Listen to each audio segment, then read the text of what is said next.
Olá, colega dentista! Raiz residual. Qual é a melhor opção de tratamento? Núcleo e coroa ou exodontia mais implante? Sejam todos bem-vindos à live do Dentista Confiante. E hoje, tirando essa dúvida, essa sugestão que a colega dentista nos deu aí. Quem acompanha aí percebeu que na semana passada eu estava montando aí a minha sequência de live para essa segunda quinzena de junho que inicia hoje, e eu tive a ideia de pedir ajuda a vocês, né? O que vocês gostariam que a gente preparasse nas nossas aulas, nas nossas lives, para tirar dúvidas? O que estava dando aquele friozinho na barriga de vocês na hora de executar? E hoje a nossa live vai ser um tema sugerido por uma de nossas colegas dentistas. A dúvida dela é: em raiz residual, qual a melhor opção de tratamento? Pino e coroa ou exodontia e implante? Sejam todos bem-vindos. Oi, Patrícia, boa noite. Ei, Isa, ei, Rafaela, seja bem-vinda à nossa live de hoje. Eu estou aqui para ajudar vocês a obterem diagnósticos assertivos e segurança nos procedimentos já nos primeiros atendimentos. E essa situação, casos clínicos como esse, de fraturas de dente, fratura total da coroa, principalmente em regiões anteriores, eu sei que dá esse friozinho na barriga, que fica na dúvida qual o melhor procedimento. Será que eu tenho habilidade para ajudar esse paciente a resolver esse problema? Será que o paciente não está com uma fratura maior, uma fratura radicular que possa estar impedindo, né, da gente fazer aí uma reabilitação ideal para esse paciente, para a gente aproveitar essa raiz residual? Bora lá para esse nosso tema de hoje. Ei, Ana Tereza, seja bem-vinda à nossa live. Vou até fixar aqui, gente, o nosso tema. Gente, e me conta aí, quem já acolheu um caso clínico de fratura, principalmente da região anterior, fratura total de coroa, e ficou na dúvida qual era o procedimento ideal? Eu faço um núcleo e uma coroa, ou eu coloco aí, já programo, já planejo, ou já encaminho para fazer uma exodontia e colocar um implante aí nessa região, gente? Sejam todos bem-vindos à nossa live de hoje. Caso clínico muito interessante, tá? E eu queria abordar para vocês que em casos clínicos como esse que a gente vai compartilhar, que tá aqui, que a gente colocou lá nas nossas perguntas, né, gente? Qual que é a melhor forma de restaurar? Muitas vezes a gente acolhe um caso clínico semelhante a esse e a gente preocupa qual o tratamento definitivo que a gente vai oferecer a esse nosso paciente. Mas, na verdade, o paciente veio ali para saber: doutor, olha o que aconteceu aqui, ó, com o meu dente 11. O que você vai fazer para substituir aqui? Porque eu tenho que retornar para o trabalho, eu tenho um compromisso, eu não posso sorrir assim, tá bom? Então, é muito importante, quando a gente acolher um paciente que apresenta fratura total de coroa, que apresenta apenas o remanescente radicular, a gente tem empatia que a gente precisa sim elaborar um plano de tratamento, o que a gente vai fazer como definitivo para resolver aquele problema da situação, o sorriso, essa dor emocional do paciente que está sem o dente anterior. Mas, na verdade, ele veio ali e falou: doutor, pelo amor de Deus, põe um dente aqui que eu não posso retornar para o trabalho, eu não posso ficar dessa forma. Porque o que acontece? A gente sabe, gente, que a estética anterior, né, é um cartão de visita. Como que o paciente retorna ao trabalho com uma situação assim? Como que o paciente retorna ao trabalho com essa dor emocional, com esse desconforto, com a perda aí total da coroa de dentes anteriores. Então, essas situações são situações de urgência no nosso consultório. Porque nem sempre a urgência ela está relacionada com uma dor física, ela pode estar relacionada com uma dor emocional. O paciente não está sentindo dor muitas das vezes, né? Às vezes ele já tem o canal tratado, era uma coroa artificial que soltou, ou um dente natural com uma resina grande que fraturou. Mas o que eu quero pontuar para vocês é que situações como essa, igual a gente está vendo na telinha, o paciente veio em busca de uma resolução imediata para o problema dele, tá? Claro que a gente precisa elaborar o que eu vou fazer, se vai ser pino coroa ou se vai ser implante, mas o nosso primeiro passo é resolver essa dor emocional do paciente e confeccionar um provisório. Não é o tema da nossa live de hoje, qual vai ser o provisório que a gente vai colocar, tá? Não é o confecção de provisórios, não é o tema da nossa live, mas a gente precisa estar preparado para essa situação, a gente ter empatia, né? Ser solidário ao nosso paciente e nesse primeiro momento já colocar aí um provisório para resolver o problema dos pacientes, tá bom?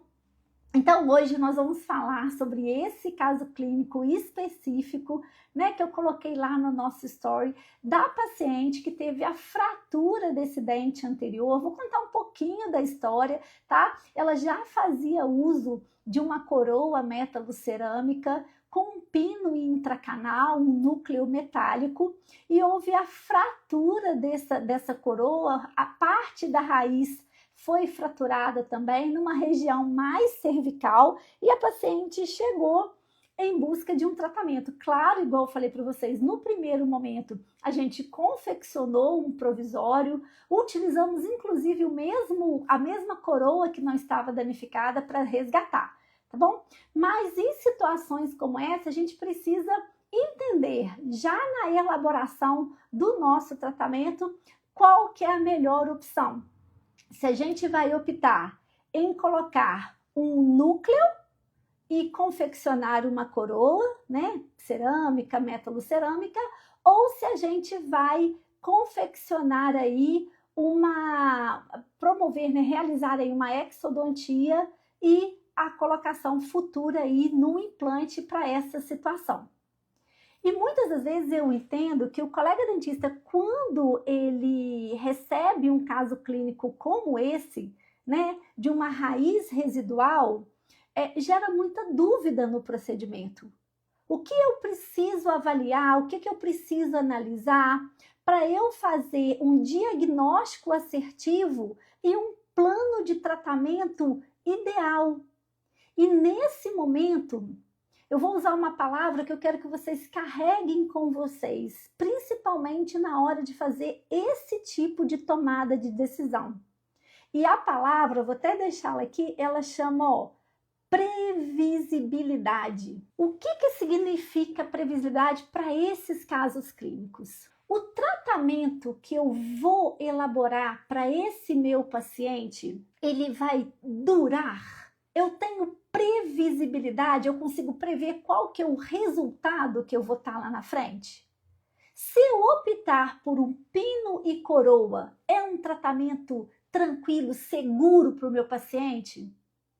Ele é durável? É garantido eu realizar? Então, qual é a previsibilidade? Quantos anos essa coroa pode ficar, né? Eu seguindo os padrões ideais do tratamento, o paciente também seguindo os cuidados. Então, qual a previsibilidade? E se eu optar por uma exodontia mais implante? Será que eu vou estar sendo mais resolutivo?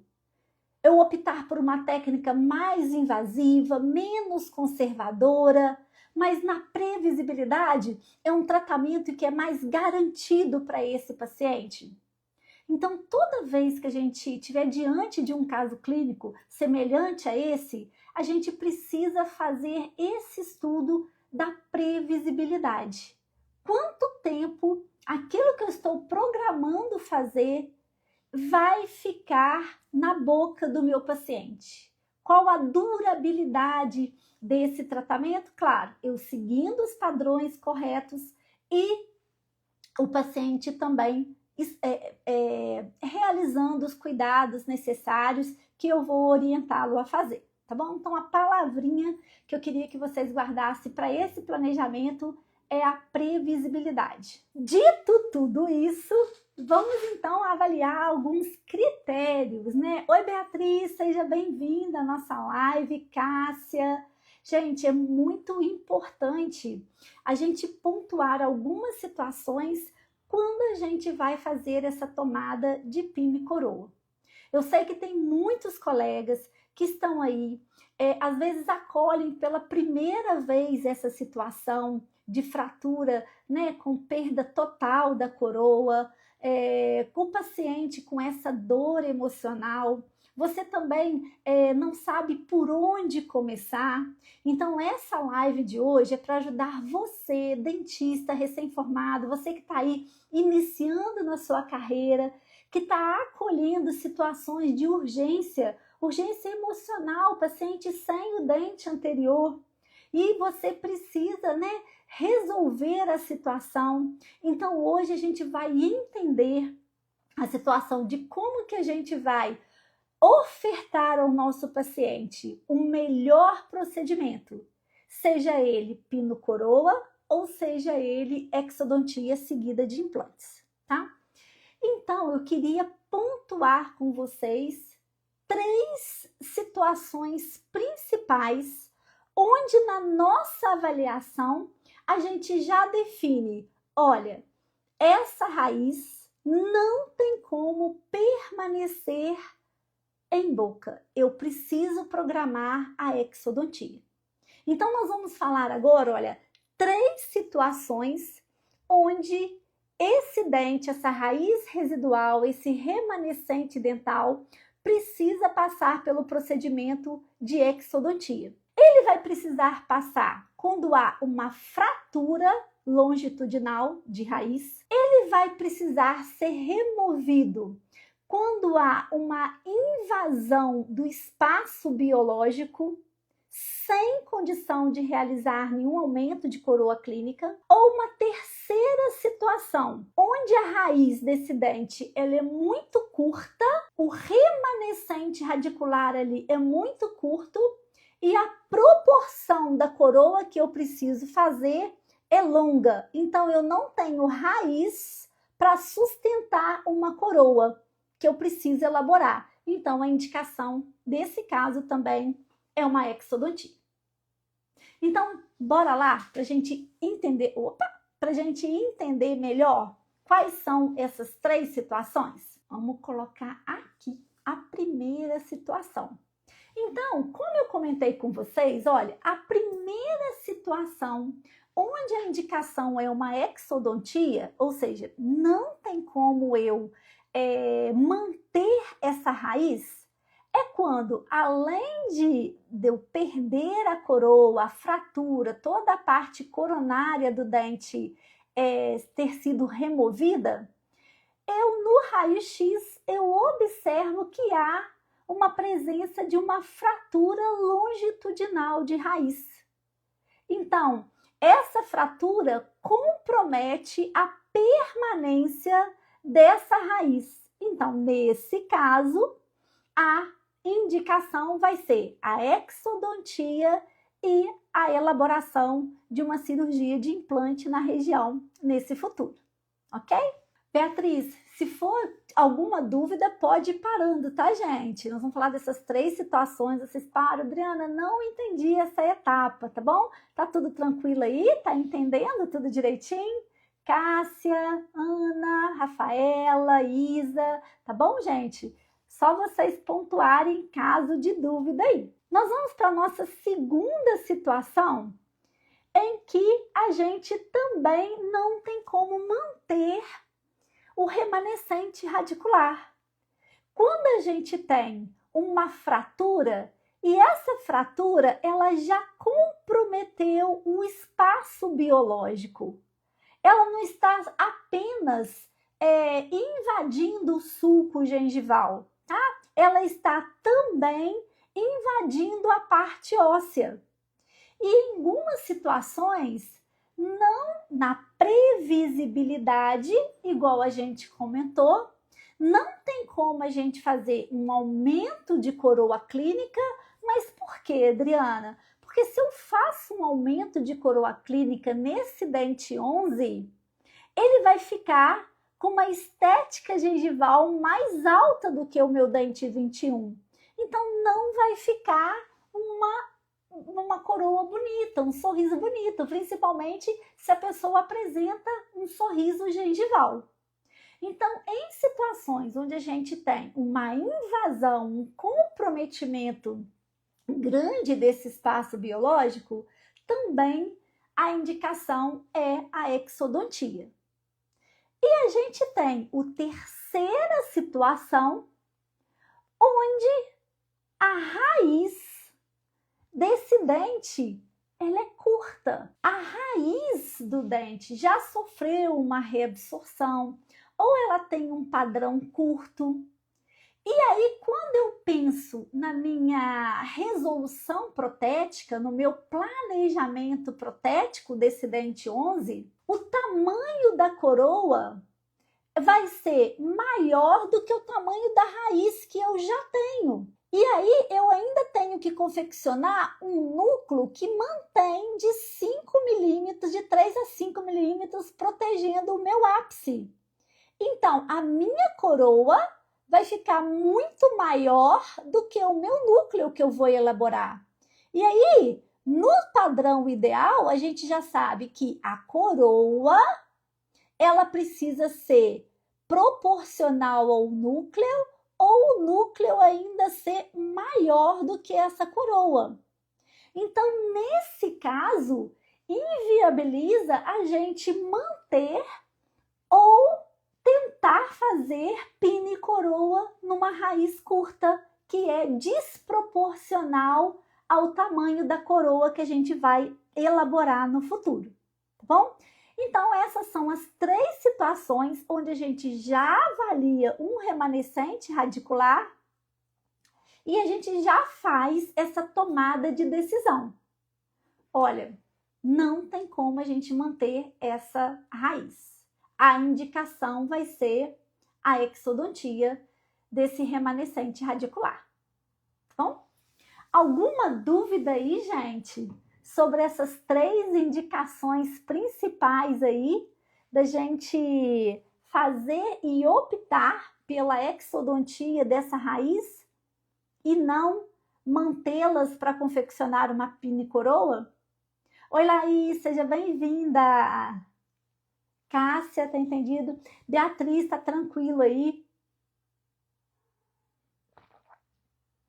Alguém ficou na dúvida nessas 3 situações de fratura longitudinal de raiz, raiz curta ou invasão do espaço biológico?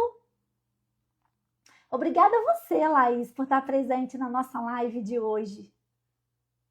Então, essas são as 3 situações que a gente colocou aqui. Então, nesse nosso caso clínico aqui, ó, a gente precisou avaliar. Então, nesse caso clínico específico dessa paciente, ela tinha uma invasão do espaço biológico na região vestibular. Então, ali não era possível a gente realizar um tracionamento, porque ela tinha uma raiz curta. Vou mostrar aqui o raio-x dessa paciente. Ó, então, esse é o raio-x periapical do paciente. O dente já tinha um tratamento de canal realizado. Ela tinha uma fratura de raiz profunda com comprometimento do espaço biológico, pessoal. E aí, para eu realizar, fazer um tracionamento dessa raiz, a raiz iria ficar muito curta para a realização de um pino e coroa, tá bom? Então, são as tomadas das decisões, o raciocínio clínico. Claro que numa live é um tempo muito pequeno para a gente conseguir passar todos os detalhes. Dentro das aulas do Dentista Confiante, tem todo esse passo a passo. Lá a gente conversa das técnicas de provisório, como eu comecei a falar para vocês, né, que a primeira coisa, um paciente que fratura, a gente precisa ter esse carinho, esse olhar, essa empatia, de nessa primeira consulta a gente já devolver uma estética, confeccionar um provisório, e depois a gente fazer esse raciocínio clínico aí de o que eu vou planejar como tratamento definitivo para essa paciente, tá bom? E dentro das dúvidas, né, como eu falei, esse caso clínico foi um caso clínico sugerido por uma colega dentista, e eu vou comentar com vocês algumas dúvidas que ela pontuou, tá bom? Deixei aqui separadinho para a gente ler. Ela me perguntou assim: Adriana, como calcular a quantidade de remanescente? Então, como que eu vou calcular se eu tenho uma quantidade de raiz ideal ou não para se colocar um pino e coroa? Então, respondendo a colega dentista, exatamente com essa figura aí. Toda vez que eu vou calcular se o meu remanescente ele suporta, né, tem estrutura para um pino e coroa, eu vou imaginar qual é o tamanho da coroa que eu vou colocar, qual que é a altura dessa coroa. Eu tenho um remanescente radicular que vai ser maior ou o dobro dessa coroa, porque eu tenho que pensar que nessa raiz eu vou colocar um núcleo ainda e ele não pode pegar a raiz toda, eu tenho que ter a margem de segurança. Então, respondendo a essa sua pergunta, colega, a gente vai calcular fazendo essa comparação. Qual seria o tamanho da minha coroa, né, que eu vou programar, e o tanto de raiz que eu tenho? Porque o pino, ele precisa ser uma vez ou uma vez e meia o tamanho da coroa, tá bom? Então essa é uma dúvida muito comum, é uma dúvida que eu recebo de muitos colegas, alunos, recebo muito dos estagiários, muito pelo direct, né? Adriana, qual que é a proporção pino coroa, pino raiz aí para eu elaborar? Olha, veja por esse raio-x. Então a gente sabe tirar uma dúvida, porque é muito importante você, colega dentista recém-formado, elaborar com segurança esse modelo de tratamento. Saber calcular o tamanho do núcleo, qual que é a margem de segurança de tratamento de canal do ápice, vedando ali, né, a região apical.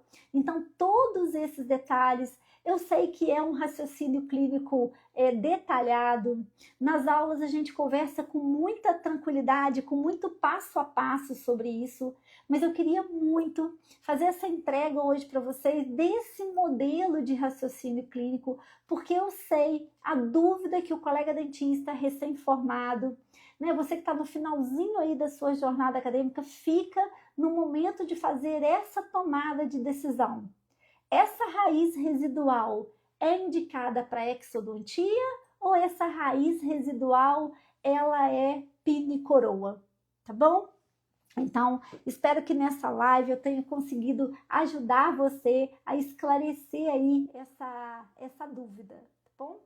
Uma outra dúvida que a colega dentista me perguntou foi o seguinte: Adriana, quando a cárie está muito profunda, né, eu vou remover todo aquele tecido cariado e aí vai ficar um remanescente dental.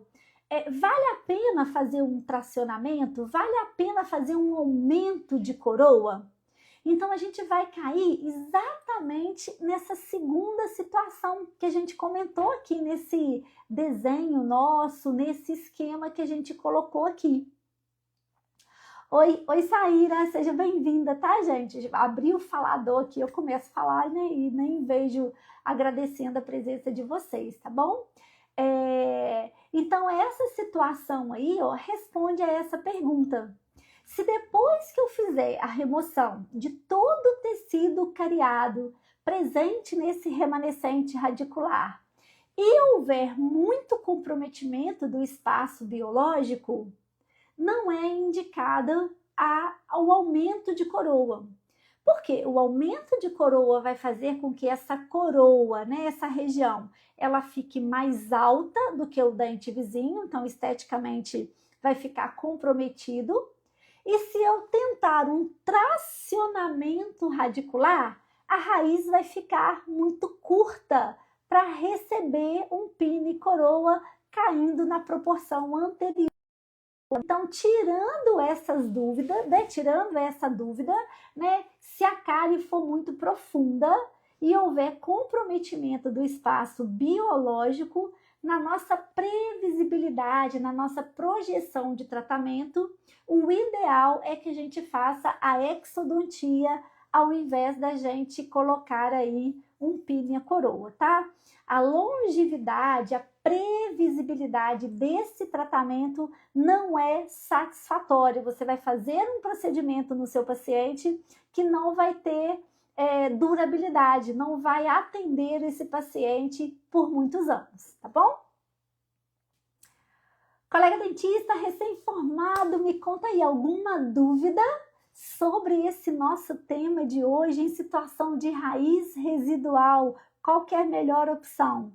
Pino coroa ou exodontia mais implante? Hoje eu passei para vocês várias orientações, 3 orientações principais, né? Essa live eu sempre gosto de deixá-la salva no nosso feed, porque ela tem conteúdos que te ajudam no dia a dia. Esse é o objetivo do Dentista Confiante, passar para vocês diagnósticos assertivos, formas de raciocínio clínico para vocês obterem diagnóstico assertivo, né? Passar para vocês situações clínicas, casos clínicos para vocês fazerem um tratamento, procedimento com mais segurança, tá bom? Esse é o nosso grande objetivo. Na nossa bio, eu deixei salva lá o nosso canal do YouTube, lá tem várias aulas, lá tem todas essas aulas que a gente faz aqui, né, através da live, do Instagram, também são levadas para o YouTube, ficam salvas lá. Se tiver dúvida, pode digitar, tá? Você que gosta aí do nosso conteúdo, tá? Compartilha o perfil do Dentista Confiante com seus amigos, com seus colegas que também estão em busca de diagnósticos assertivos e segurança nos procedimentos, tá joia? Geise, seja muito bem-vinda à nossa live de hoje. Nós definimos aí qual a melhor opção, pino coroa ou exodontia, seguida de adaptação de implantes, tá? É uma situação clínica da gente acolher, abordar com muita facilidade no nosso consultório. E eu sei que você, colega dentista, às vezes fica inseguro no procedimento, não sabe qual que é a melhor conduta, o que vai oferecer a esse colega dentista, né? O que vai oferecer a esse paciente quando ele apresenta. E a única coisa que eu falo com vocês, gente, que existe a dor física, né? O dente está doendo, está latejando, mas o paciente, quando apresenta um caso clínico como esse, ele apresenta ali uma dor emocional. E apesar de hoje da nossa live, nós estamos aqui definindo qual será a melhor opção para esse paciente, se é pino e coroa ou se é exodontia com implante. Na hora que ele chega no seu consultório, ele não está preocupado o que você vai fazer como tratamento definitivo. Ele está preocupado o que você vai fazer para devolver o meu sorriso, minha autoestima, minha tranquilidade em sorrir hoje, agora, nessa consulta, tá? Então é importante que a gente esteja preparada aí para todas essas situações, tá bom? E a Beatriz está perguntando se o remanescente for um pilar protético, ele terá um bom prognóstico na mecânica de PPR com coroa e pino? Beatriz, olha, excelente pergunta. Todo dente que vai ser suporte, né, de PPR, você precisa ter um planejamento ainda mais detalhado.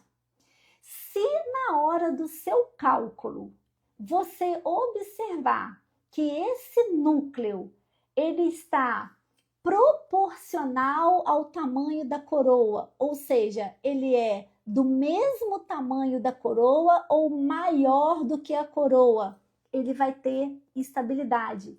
Um outro detalhe, qual que é a dimensão da luz, né, no preparo desse núcleo? Ele não pode destruir muito a estrutura dental, gente. A estrutura dental, ela é melhor do que a estrutura metálica do núcleo. Mas também não pode ser muito fininho o diâmetro desse núcleo, porque senão ele fratura com facilidade. Eu sempre costumo usar a técnica de 2-1-2. O que significa esse? Vamos supor que o diâmetro da minha raiz seja 5 milímetros. Eu vou colocar a luz com 1 milímetro e deixar os outros 2 de remanescente dental. É uma forma, é uma técnica da gente calcular, tá bom? Então, Beatriz, respondendo com mais detalhes aí a sua pergunta. Se o remanescente for um pilar protético, ele terá um bom prognóstico na mecânica da PPR com coroa e pino? Terá sim, desde que você esteja embasada nessas condições de física, de proporção que a gente conversou, ok? Caso não seja possível, é melhor você fazer a exodontia e incluir esse dente na sua PPR, tá joia? Te respondi aí, Beatriz? Depois você me fala se ficou claro aí para você, tá joia? Em relação a isso.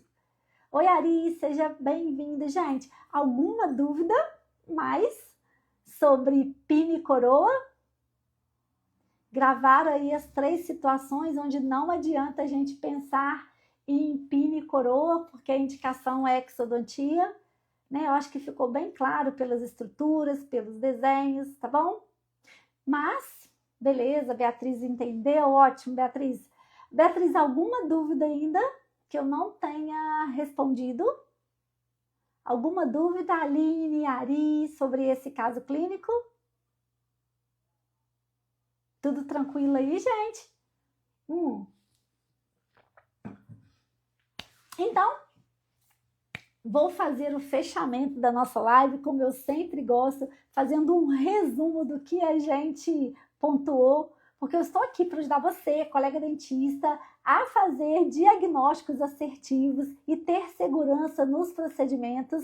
E eu sei que esse caso clínico, como a gente pontuou, caso clínico de raiz residual, remanescente dental, é sempre uma dúvida do colega: qual é a melhor opção? Eu restauro esse dente com pino e coroa ou eu faço exodontia com implante? E eu volto a pontuar para vocês que a palavra-chave é a previsibilidade. Quanto tempo vai durar esse procedimento que eu estou planejando para o meu paciente? Eu mostrei para vocês também nessa live que tem 3 situações onde a indicação, o procedimento, o diagnóstico assertivo é a exodontia desse remanescente radicular. A primeira situação é quando há uma fratura longitudinal da raiz. Não tem como a gente manter uma raiz com fratura longitudinal. Esse caso é exodontia e em seguida o implante. Uma outra situação, quando há invasão do espaço biológico, a fratura coronária comprometeu estrutura gengival, estrutura óssea, houve invasão do espaço biológico. Também nesse caso, a indicação é exodontia. E a terceira situação, onde a gente não precisa ter dúvida de exodontia, de uma raiz residual, de um remanescente, é quando essa raiz ela é curta, ela não tem estrutura para receber um trabalho protético, uma coroa protética, porque a gente sabe que na proporção ideal a coroa tem que ser do tamanho do núcleo que vai receber. E nesse caso, a gente não tem nenhuma raiz do tamanho da coroa. Então, a indicação, quando é caso de raiz curta, que não tem como a gente confeccionar o núcleo, a indicação também é a exodontia, tá bom?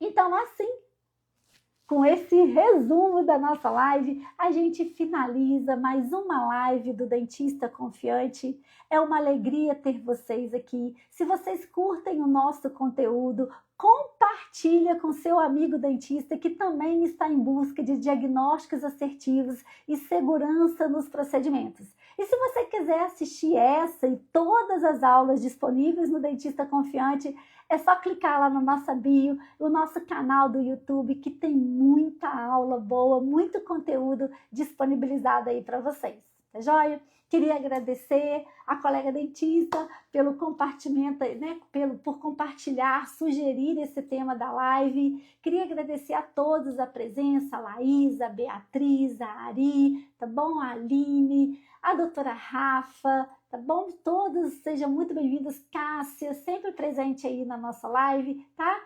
Muito obrigada pela presença de vocês. E conte sempre comigo, Adriana, e o perfil do Dentista Confiante para ajudar vocês aí no dia a dia clínico, tá bom? Com muitos diagnósticos assertivos e a realização de muitos procedimentos com segurança. Beijinhos, vejo vocês na nossa próxima live.